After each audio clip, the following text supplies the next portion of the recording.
안녕하세요. 바른투자 커뮤니티 주식분야 양성소 멘토를 맡고 있는 이빨톡톡입니다. 2021년 3월 4일 이제 목요일날 제작한 영상이고요. 미래생명자원 101% 이제 수익 인증을 해주신 회원분들이 계셔서 자, 오늘은 이제 인플레 테마, 자 인플레 이 부분에 대한 코멘트를 좀 드려보고요. 이게 이제 단기 모멘텀으로 끝날까 장기 추세로 갈까 이런 것들을 이제 추적해 나가면서 신용품 섹터 비중을 저희는 이제 좀 채워가고 있습니다. 최근에 구리 가격 급등하고 또 금리도 올라가는 흐름들이 보여지고요. 또 곡물 가격도 급등하고 이런 것들이 지금 계속 보여주고 있죠. 그러니까 쉽게 말하면 인플레 시그널들을 주고 있어요. 근데 이게 이제 단기적으로 끝날 건지 장기적으로 진행될 건지 그걸 이제 봐야 되겠죠. 인플레를 진행이 되는데 인플레에 대한 이제 우리가 핵심적인 사항을 알아야 돼요. 자, 인플레는 뭘까요? 이게 경제에 득이 될까요? 이게 해가 될까요? 자, 경제가 이제 받쳐주면서 이제 물가 상승이 만들어지게 되면 득이 됩니다. 그러니까 물가가 올라간다라는 거는 기업들의 마진폭이 늘어난다는 거예요. 무슨 말이냐면 물가가 올라가죠. 그러면 이걸 이제 제품 가격에 반영을 합니다. 그럼 제품 가격도 올라가면 어떻게 될까요? 자, 물가가 올라가는데 제품 가격이 올라가면 이건 어때요? 매출이 늘어나겠죠. 기존에 예를 들어서 2천억 벌던 회사가 예를 들어서 물가 인상 맞춰가지고 30% 그냥 그만큼만 판다 그래도 30% 인상이 되면 어떻게 될까요? 제품 가격에 그걸 반영한다 그러면 매출이 이제 30%가 늘어나겠죠. 그럼 2,600억이 잡히는 거예요. 매출이 만약에 2천억이다. 그러면 여기에서 제품 가격에 물가 인상분을 반영을 하게 되면 자 2,600억이 늘어나는 거예요. 근데 소비 측면에서 자 이거를 감당할 수 있으면 어때요? 제품 가격이 인상이 되겠죠. 근데 이제 소비 측면에서 이게 감당이 안 되면 어떻게 될까요? 제품 가격 인상을 쉽게 할 수가 없어요. 무슨 말이냐? 소비가 좋지가 않다. 그럼 소비가 좋지가 않으면은 어떻게 왜 제품 가격을 인상을 할 수가 없을까요? 소비가 따라오지 않으면 쉽게 얘기를 하면 물건이 많이 팔리지 않는 거예요. 지금 2천억이 팔리는데 2천억치가 팔리는데 이게 소비가 이 2천억 예를 들어 2천억치를 팔리는데 100개가 팔렸다라고 가정을 해보면 이게 예를 들어 50개밖에 안 팔려. 그러면 제품 가격을 인상을 하기가 쉽지가 않단 말이에요. 제품 가격을 인상을 하면 어떻게 돼요? 매출이 더 줄어들겠죠. 그러니까 생산량 증대가 만들어지지 않는 거예요. 그럼 무슨 말이냐? 소비가 받쳐주지 않으면 인플레 시대가 만들어질 수가 없는 거예요. 그럼 최근에 왜 시그널들이 보이는지를 이해를 해야 되는 거예요. 시그널들이 보여지는 이유가 뭘까요? 보복 소비에 대한 기대감이에요. 자, 보복 소비에 대한 기대감이라는 게 무슨 말이냐? 자, 생각을 해보겠습니다. 지금 코로나로 인해서 어때요? 전체적으로 소비가 다 둔화가 돼 있어요. 하고 싶어도 하지 못하는 상황이죠. 밖에 돌아다니지도 못하고 뭐 이런저런 것들이 반영이 됐단 말이에요. 그런데 이제 이게 백신으로 다시 돌아다니기 시작하게 되면 어때요? 그동안 이제 소비를 못했던 것들이 있잖아요. 이게 한꺼번에 몰리게 되는 겁니다. 보통 이런 상황들이 전쟁 같은 시그널들에 만들어져요. 그래서 보통 전쟁이 이제 경제의 악재라고 이야기를 하는데 전쟁이라는 게 발생을 하면 어떻게 돼요? 전쟁 기간 동안에는 소비를 늘릴 수가 없잖아요. 그래서 전쟁이 끝날 때까지 여기에 악영향으로 반영을 받다가 전쟁이 끝나는 순간 보복 소비가 진행이 된단 말이에요. 2차 세계대전 때 그랬고 역사적으로 계속 이게 반복이 됐어요. 그래서 전쟁 노이즈라는 게 있게 되면 화폐 가치는 폭락을 합니다. 그러니까 물가가 폭등을 하는 경우들이 굉장히 많아요. 자, 코로나 같은 경우도 지금 거의 비슷한 상황이란 말이에요. 그러면 이게 이제 자리를 잡으려고 그러면 어떻게 될까요? 자, 이 인플레가 자리를 잡으려면 인플레가 자리를 잡아야 좋은 거죠. 그러니까 이게 하이퍼 인플레이션으로 가면 안 되기 때문에 하이퍼 인플레이션으로 가게 되면 어떻게 돼요? 그럼 부도나는 데들이 굉장히 많단 말이에요. 부채가 감당이 돼야 돼요. 그러니까 세계 경제는 부채로 성장을 한다라고 봐야 되는데 이 부채가 감당이 안 되면 어떻게 돼요? 기업이 부도 나오면 어떻게 될까요? 일자리 잃겠죠. 그러면 이제 일을 하는 사람들은 뭐예요? 다 대중이란 말이에요. 어디 가서 이제 직원으로 일하는 사람들은 대중이에요. 그럼 대중이 소비하력이 떨어질 거 아니에요. 이런 게 이제 연결이 되는 거란 말이에요. 그러면 이 부채가 감당하나요? 자, 기업 부채가 있고 가계 부채가 있고 자, 이게 부채가 감당이 안 되면 어떻게 될까요? 금융위기 오는 겁니다. 그래서 부채를 한번 털고 가는 거예요. 부채가 있는 사람들이 많이 파산을 하면 부채가 이제 상각이 된단 말이에요. 그러면 이런 것들이 금융에 리스크로 작용하면서 돈을 빌려줬던데도 이제 리스크가 함께 입혀지는 거죠. 그래서 이런 것들이 만약에 금융위 같은 게 오면 어떻게 되냐면 화폐 가치를 더 떨궈버립니다. 무슨 말이냐? 유동성을 풀어버려요. 유동성을 풀어버리면 내가 예를 들어 5천억을 갖고 있어요. 5천억을 갖고 있는데 5천억의 가치를 2천억으로 떨궈버리는 거예요. 무슨 말이냐? 금리 같은 거를 뭐 푹 낮추고 뭐 이런 대응들을 하는 거죠. 왜? 어차피 소비가 둔화가 되고 뭐하고 하게 되면 경제 성장이 이루어지지 않으니까 디플레 시대로 가는데 이런 부분들이 이게 다 연결이 돼 있는 거란 말이에요. 그러면 이제 우리가 코로나 이후에 생각을 해봐야 될 건 뭐냐? 자, 코로나 때 많이 망했어야 돼요, 기업들이. 근데 어때요? 금리 낮춰주고 대출 늘려주고 하면서 구조조정을 막았단 말이에요. 구조조정이 심해지면 아까 이야기했던 것처럼 일반 민간에 굉장히 영향을 크게 미치기 때문에 그런 걸 방어하기 위해서 기업들을 억지로 살려놓은 거예요. 기업과 가게를. 그래서 지원금을 주고 부채 뭐 상환 일정을 부채 일정을 연기를 해주고. 그럼 이게 무슨 말일까요? 여기에서 이런 걸 해주는 동안 잘 운영을 해서 살아남은 기업들이 많게 되면 예를 들어 기존에 구조조정을 2만 개를 했어야 되는데 이게 어떻게 잘 견디고 버텨가지고 이게 뭐 5천 이렇게 줄어들게 되면 어떻게 될까요? 이렇게 줄어들게 되면 경제는 정상화되는 거예요. 인플레 시대가 장기화될 수 있는 거예요. 그럼 그런 부분들이 구조조정이 경제에 크게 영향을 미치지 않으면 장기 추세로 가게 되는 거예요. 긍정적인 구조조정이 되는 거예요. 쉽게 말하면 망하는 기업들이 많이 나올 건데 앞으로 이제 많이 나올 텐데 그런 망하는 기업이라든가 우리나라 같은 경우는 자영업자라든가 가계부도가 많이 나겠죠. 이제 부동산 가격이 이제 버블이 꺼지고 뭐 이런 것들이 되면 부동산 비중이 높으니까 가계부도가 많이 날 거란 말이에요. 근데 가계부도는 사실 경제랑은 상관이 없습니다. 왜냐면 우리나라 같은 경우는 특이한 구조라서 그래요. 그러니까 수출 비중이 훨씬 뭐 높기 때문에 그러니까 기업들이 수출로 돈을 버는 기업들이 훨씬 많기 때문에 내수에 별 영향이 없어요. 지금 현재 구조로는. 근데 이제 일본 같은 데는 만약에 가계가 부도가 많이 나면 어떻게 될까요? 그러면 이제 그런 데들은 내수 비중이 높거든요. 뭐 미국, 중국 뭐 이런 데들은. 그래서 가계 부도가 나면 굉장히 리스크가 커지는 거예요. 우리나라는 가계 부도가 많이 나도 경제에는 크게 영향이 많이 없어요. 그러면 지금 우리나라 가계부채 같은 경우는 이제 1500조가 넘어가 지금 2000조 뭐 가까이 육박을 하니 뭐 이제 이야기들이 나오고 있잖아요. 요런 부분들이 지금 정부 부채가 또 이제 한 1500조 된단 말이에요. 이 이상 될 거예요. 근데 지금 계속 부양책을 쓰고 최근에 뭐 이제 채권 발행을 해가지고 뭐 늘리니 이런 얘기를 하고 있잖아요. 우리나라는 기축통화국이 아닌데 이렇게 되면 원화는 개 작살날 수가 있습니다.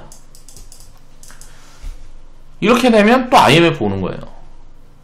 1990년대에 있었던. 그러니까 그런 것들을 지금 뭐 포퓰리즘이 우리나라는 이제 막 여기서 지속을 해버리면 나라 망할 수 있어요. IMF 때처럼. 근데 그렇게 되면 엄청난 기회가 만들어지는 거예요. 투자자들한테. 그렇게 생각을 해야 됩니다. 그러니까 이게 경제가 버텨주면서 장기 추세로 가면 그럼 우리나라는 뭘 봐야 되냐면 글로벌을 봐야 돼요. 글로벌을. 투자자들은 우리나라가 망하는 건 생각할 필요가 없어요. 그냥 이 이득적인 측면으로만 보면. 마음은 아픈데 어떻게 해요?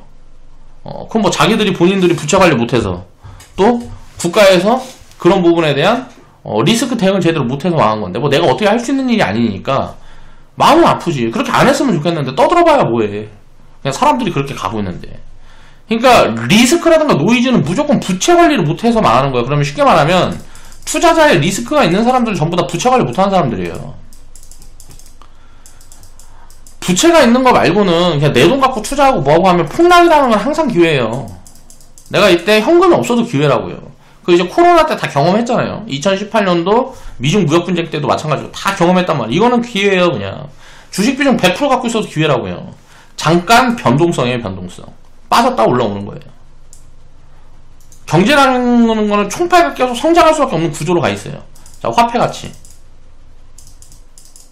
화폐 가치가 계속 하락할 수밖에 없기 때문에 그냥 성장할 수밖에 없는 거예요. 영원히 화폐 가치라는 게 떨어질 수밖에 없기 때문에 그 물가 인상분만 반영을 해도 계속 성장을 해나갈 수밖에 없는 거예요. 그러니까 자산 중에 화폐라는 건 쓰레기인 거예요. 그냥 유통수단이지 이건 가치 저장 수단이 안 된단 말이에요. 그래서 투자를 해야 되는 거예요. 가치를 저장할 수 있는 수단을 찾아나가면서 투자를 해야 되는 거예요. 그걸 이제 이해하느냐 못하느냐에 따라서 장기적인 투자 성과는 무조건 갈린다라고 볼 수가 있는 거죠.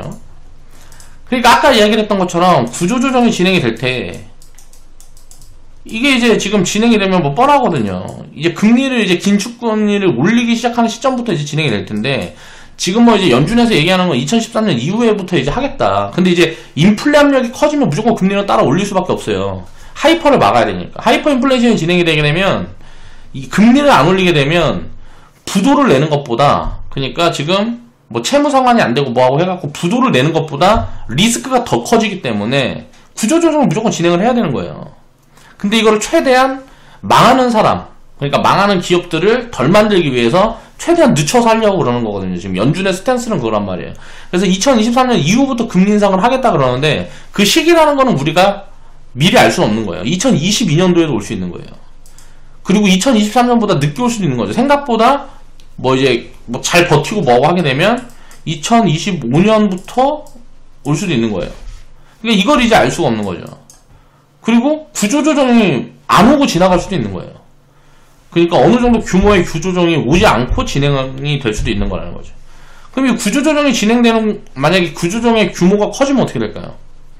그러니까 어차피 망하는 기업은, 망하는 기업이라든가 가게 같은 경우는 계속 나오는 건데, 그 규모가 갑자기 급증을 하게 되면 이게 이제 경제에 리스크로 오는 거죠. 단기 모멘텀으로 끝난다는 건, 인플레가 단기 모멘텀으로 끝난다는 거는,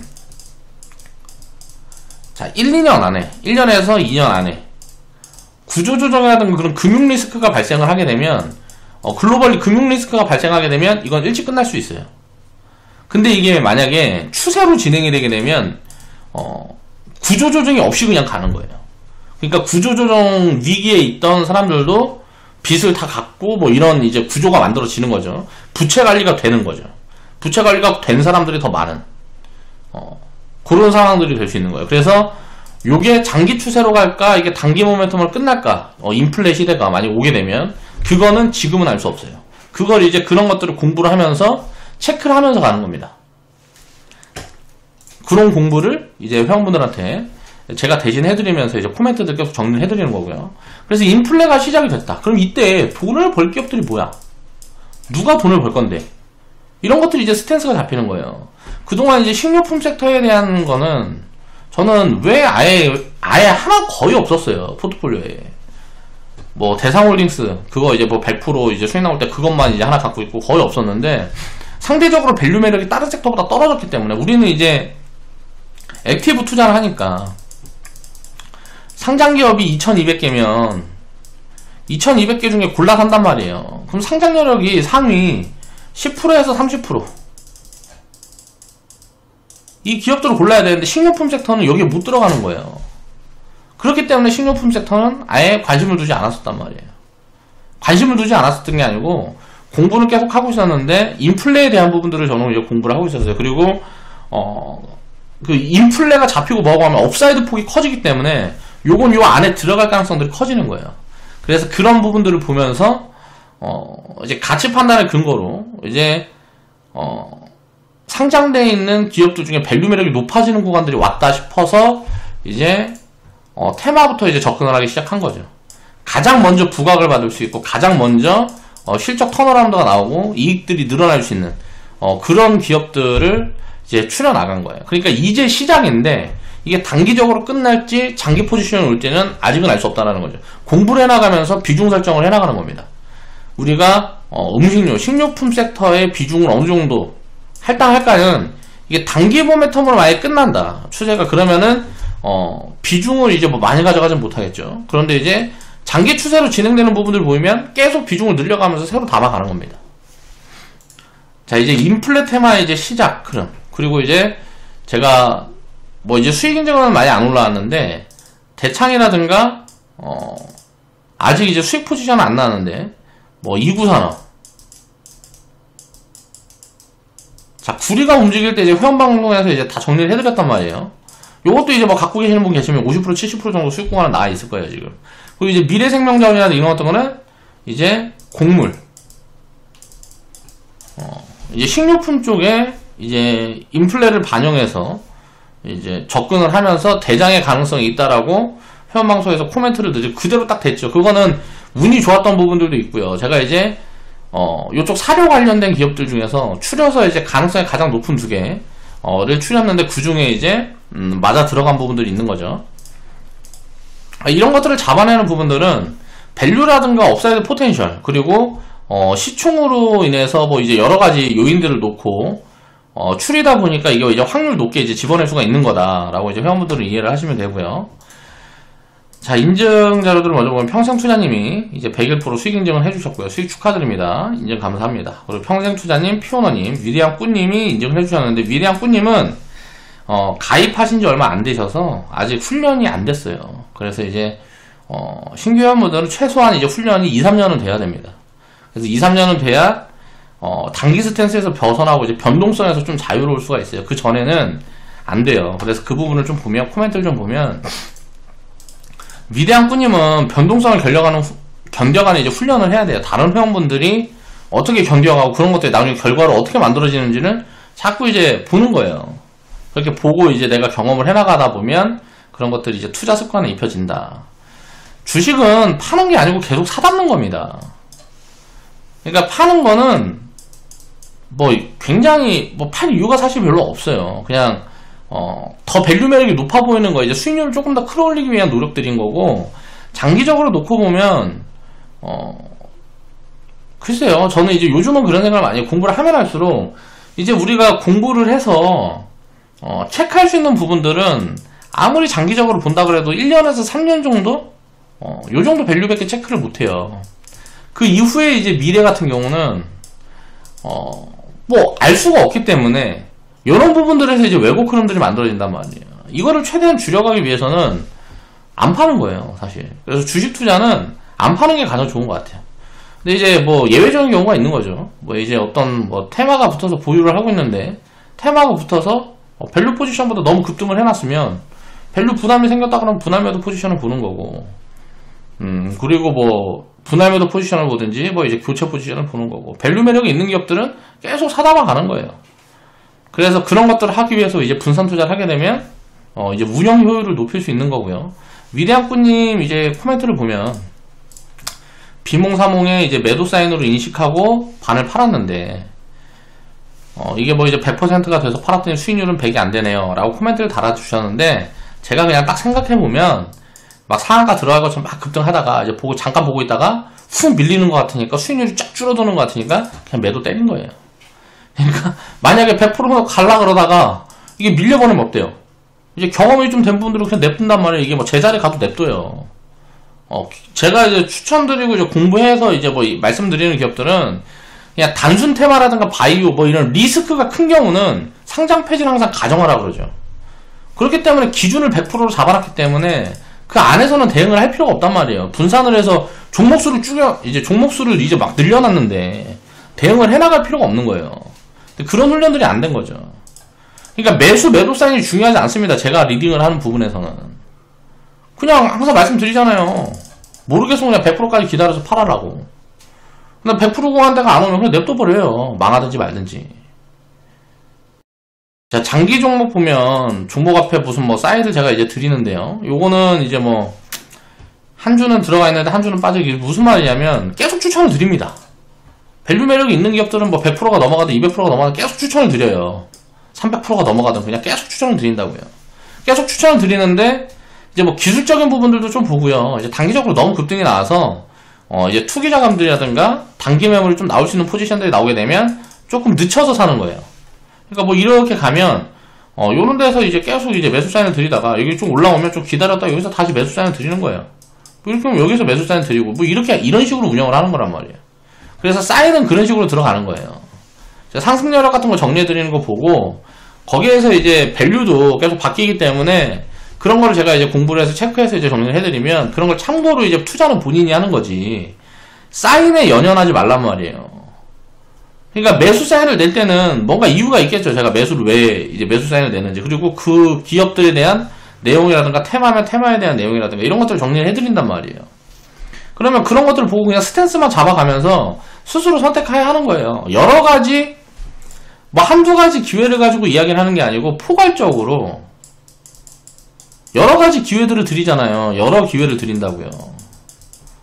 여기에서 얼마나 내가 챙겨갈 거냐. 그건 자기가 성향에 따라서 맞춰 하시면 돼요. 그 성향을 잡아가는 것도 경험이 필요한 거예요. 내가 어떻게 하는 게 맞을까? 기본적인 시스템은 다 정리해드리잖아요. 기본적인 시스템은 다 정리해드린다는 뭐 일정금, 또 분산 시스템, 뭐 현금 계좌 시스템, 또 복리를 확장할 수 있는 복리 계좌, 뭐 이게 이제 뭐 버블을 챙겨갈 수 있는, 그리고 복리를 확대시켜갈 수 있는 시스템, 이런 것들은 짜드리잖아요. 그럼 이 틀 안에서 자기 성향을 맞춰서 조금씩 변화를 주면서 해나가면 되는 거예요, 투자는. 그러니까 급해요. 마음을 너무 급하게 갖지 마세요. 그리고 변동성에 자꾸 연동되지 마세요. 뭐 종목도 굉장히 여러 개를 갖고 있으면서 위대한 뿌님도 보니까 막 이것저것 막 많이 사놓던만요. 그렇게 하는 거예요. 이것저것 많이 사서 가만히 갖고 있어요. 그럼 언젠가 수익구간 주면 분할매도 해고 뭐 보유하고 전부 다 파는 것도 가끔 있는 거고, 그건 이제 성향에 맞춰서 하시면 됩니다.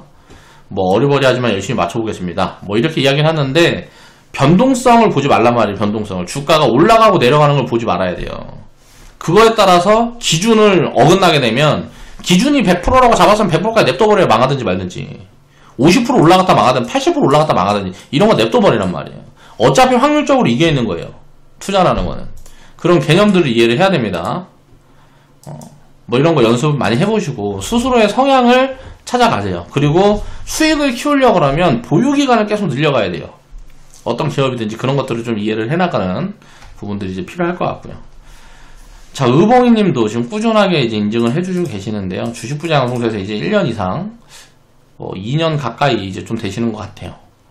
자, 인증 이렇게 꾸준히 해주셔서 감사드리고요. 이제 축하합니다. 그러니까 주식부장방송 회원분들도 이런 데이터들을 보면서 스스로 포지션하고 이런 것들, 나도 이 종목도 갖고 있었는데 나 빨리 파는 것도 있고 뭐 이런 것들이 있을 거 아니에요.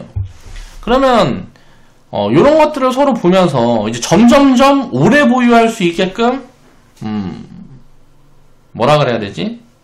긍정적인 효과를 만드는 부분들이 있단 말이에요. 이런 인증들을 자꾸 해주시고 하면. 그래서 그런 것 때문에 또 이제 부탁을 드리는 부분들도 있고, 또 뭐 홍보 측면에서 부탁을 드리는 부분들도 있고, 내가 돈이 안 돼서 내가 망하면 어차피 이걸 리딩을 못 하는 거잖아요. 그래서 이제 회사 측면에서는 이제 계속 성장을 해나가야 되는 부분들이 있으니까, 그러니까 회원분들이 그런 부분들을 좀 도와주시고 하면 저도 이제 회원분들한테 그런 걸 돌려드릴 수 있도록 노력을 하겠죠. 보면은 곡물 관련주. 자, 2021년 2월 2일날 이제 50만원 매수하셨고요. 뭐 3월 4일날 1차 절반 매도 포지션을 보셨네요. 가입 후 75번째 100% 돌파 종목입니다. 자, 100% 돌파 수익을 낸 종목이 75번째예요. 그러면 뭔 말일까요, 이게? 150만원씩 사는데 75개가 100%가 나왔어요. 그럼 보유하고 있는 거 빼고 그냥 이 수익을 챙긴 것들만 얼마예요? 수익을 챙긴 것들만 한 4, 5천 되는 거죠. 자, 수익을 50만원씩 쌓아서 4, 5천을 쌓았다고요. 수익은 이렇게 챙겨가는 거예요. 수익을 이렇게 쌓아가야 절대 무너지지 않습니다. 한 방에 100%, 500%, 1000% 뭐 이렇게 수익 내는 거는 무너져요. 무조건 무너집니다. 그래서 몰빵 투자 하지 말라는 거예요. 그래서 처음에 이렇게 분산을 해서 수익을 쌓아가는 습관을 자꾸 만들어가면 뒤에서 몰빵하라고 등 떠밀어도 못해요. 리스크를 경험하게 되거든요. 투자하다 보면 상장 폐지도 경험하게 되고 마이너스 70%, 90% 막 폭락 오는 것도 이제 경험을 하게 되고, 그러면은 때려 죽여도 몰빵 못합니다. 그럼 절대 망하지 않고 투자를 오래 할 수 있어요. 그래서 리딩 방식을 고민을 많이 해서 이렇게 잡아나가는 거고, 제가 이제 종목 수들을 많이 추천하고 내가 커버하는 종목이, 저는 이제 2200개 상장되어 있는 기업을 전부 커버해요. 그러니까 공부량이 엄청 나겠죠. 왜? 저 혼자 하니까. 아직 뭐 직원 쓰고 할 여력이 안 되기 때문에 회사가, 저 혼자 그걸 공부를 하려다 보니까 거의 뭐 진짜 10몇 시간씩 공부를 한단 말이에요.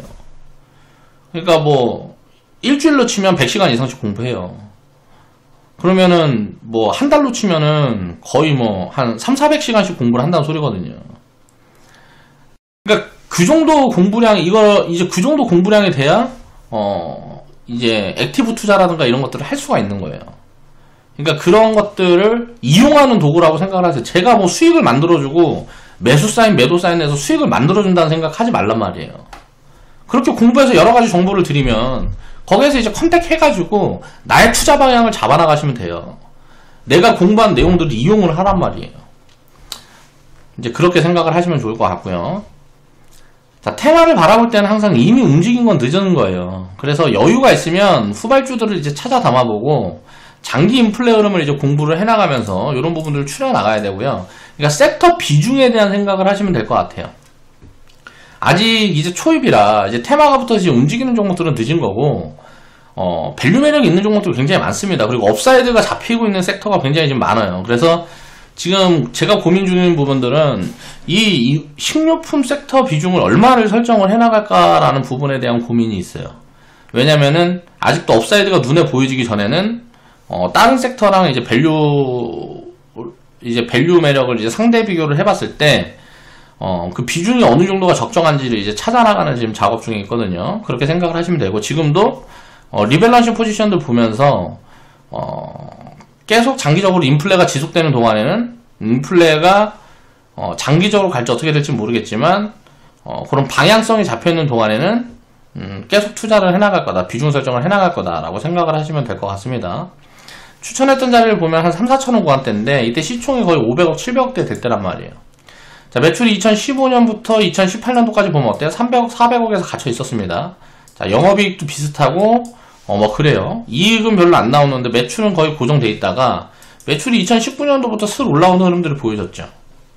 이 흐름들이 보여지는데 올해는 이제 2020년도에까지는 별로 안 보인단 말이에요, 숫자가. 근데 이제 올해는 숫자가 좀 많이 보여질 가능성들도 있고, 숫자가 보여지지 않으면 주가는 원위치 될 거예요.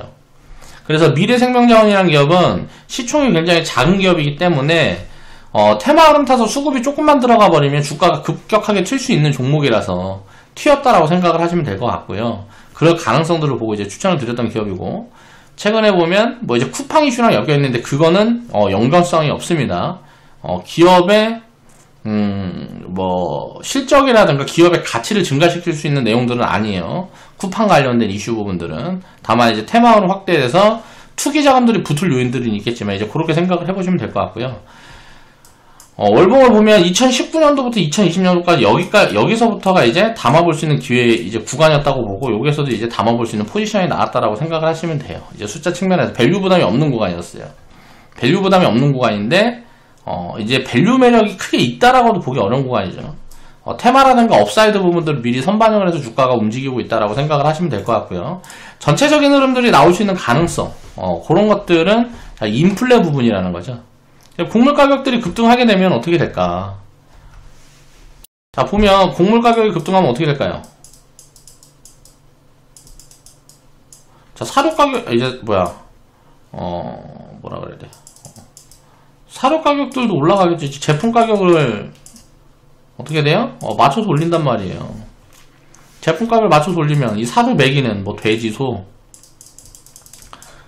닭, 뭐 등등등 어때요? 다 가격이 올라가겠죠. 그쵸? 요런 것들에 대한 이제 순환매의 초입이다라고 생각을 하시면 되고요. 사료 관련 기업들은 이제 해외에다 이제 투자를 해서 해외 농장을 직접 운영하는 경우들도 많아요. 그리고 이 유통에 참여하는 기업들도 있고.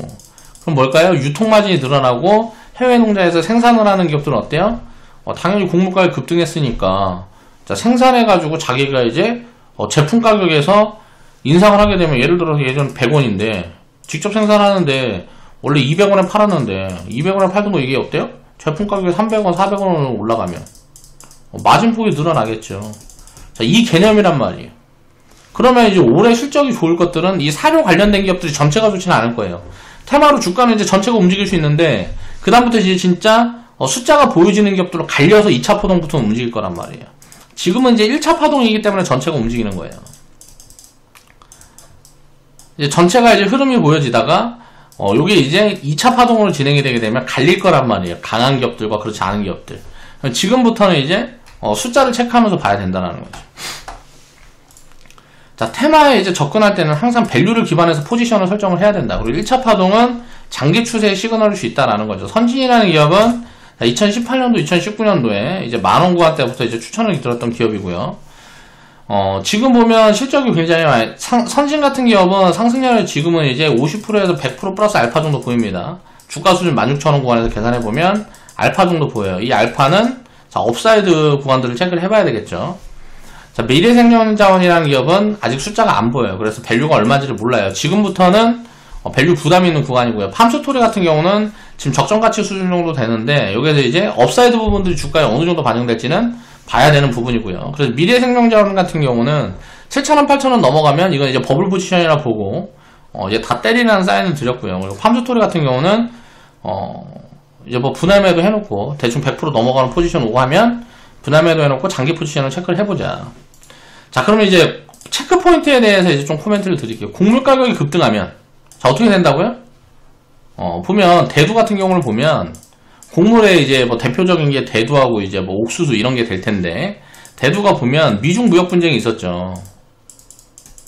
그러면서 이제 대두의 최대 수입국이 어디냐면 중국이란 말이에요.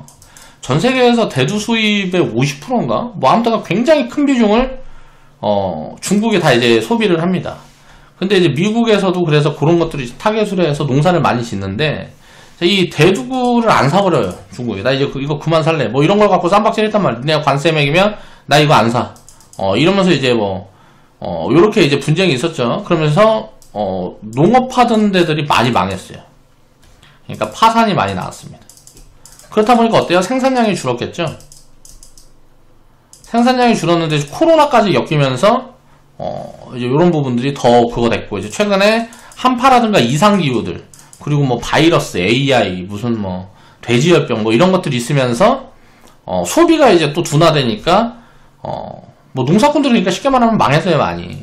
그렇다 보니까 생산량이 줄어든 거예요. 생산량이 줄어들었는데 생산량이 줄어들었는데 소비가 늘어나면 어떻게 돼요? 자, 공급이 줄었는데 소비가 늘어나면 어떻게 될까요? 공급이 줄었는데 소비가 늘어나면 당연히 왜곡이 만들어지니까 인플레가 발생하는 거예요.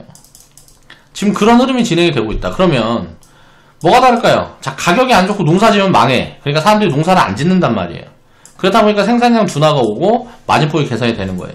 자, 농사도 마찬가지예요. 남들이 다 망하면 내가 예를 들어서 무슨 농사를 짓는다. 남들이 망한 농작물을 한 3년 지으면은 무조건 득봅니다. 진짜 농사도 그러니까 대농들은 보면 망한 작물들만 찾아다녀요. 그래서 망한 작물을 3년 동안 농사를 짓는 거예요. 그러면 내가 사이클을 정확하게 맞출 수는 없으니까. 보통 농사라는 게 한 5년에서 8년 농사 지어서 한 번만 가격이 맞으면 이익을 많이 내거든요. 근데 이제 뭐 이것도 이제 중소 규모의 농장 같은 경우는 5번, 8번을 버텨내지 못해요.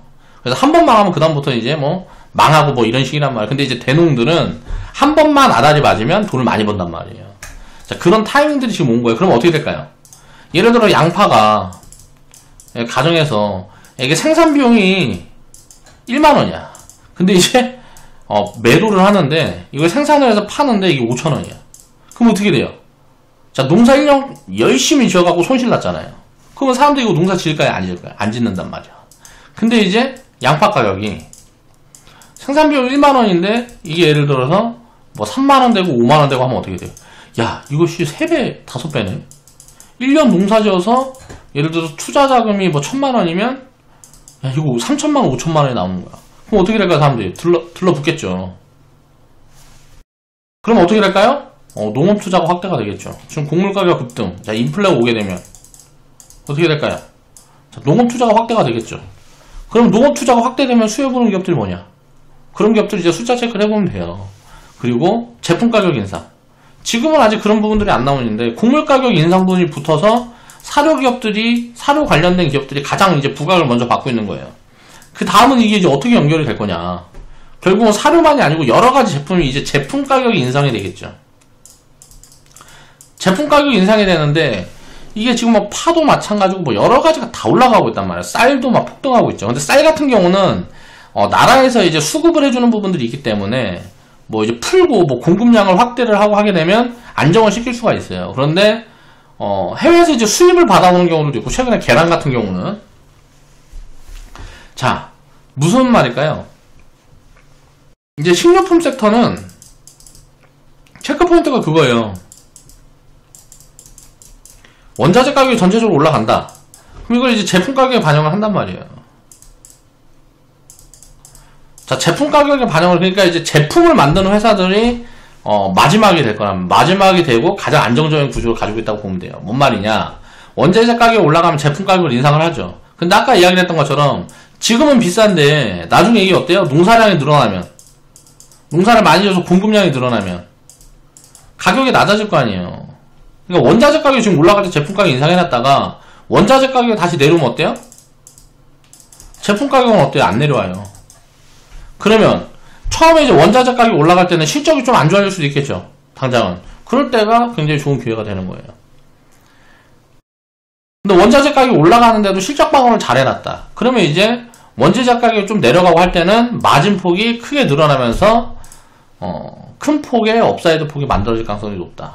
이거는 이제 제품 가격 인상분이 반영되는 부분들은 한 2, 3년 후부터, 지금부터 이제 2, 3년 후에 이제 농사를 짓는 이제 비중이 늘어나게 되면 원자재 가격이 이제 안정화 구조로 갈 거란 말이에요. 그렇게 되면 이거는 이제 장기 포지션에서 지금부터 이런 걸 이제 추려나가기 좋은 포지션들이 만들어지겠죠.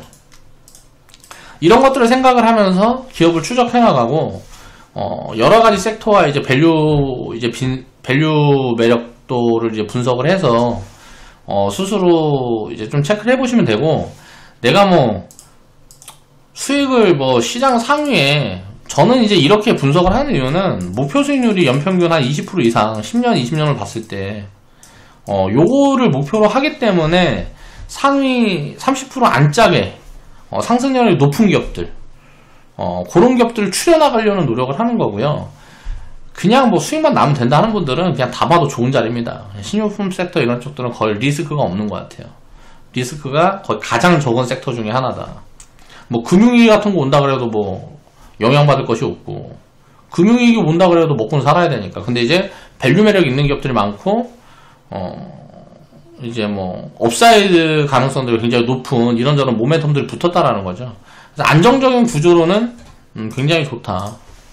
그렇게 생각을 해서 식료품 섹터는 지금부터 포트에 어느 정도 이제 섞어가면서 포트 관리를 해나갈 지금 포인트가 좀 오지 않았냐라고 개인적으로 보고 있습니다. 그래서 인플레 같은 부분들을 공부를 해나가면서 이런 구조적인 부분들을 이해를 하고 있으면 좋은 투자 아이디어가 될 수가 있어요. 그래서 그런 부분들도 한 번씩 생각을 해보자 해서 이런 방송을 준비를 해봤습니다. 자, 오늘 방송 마무리할게요.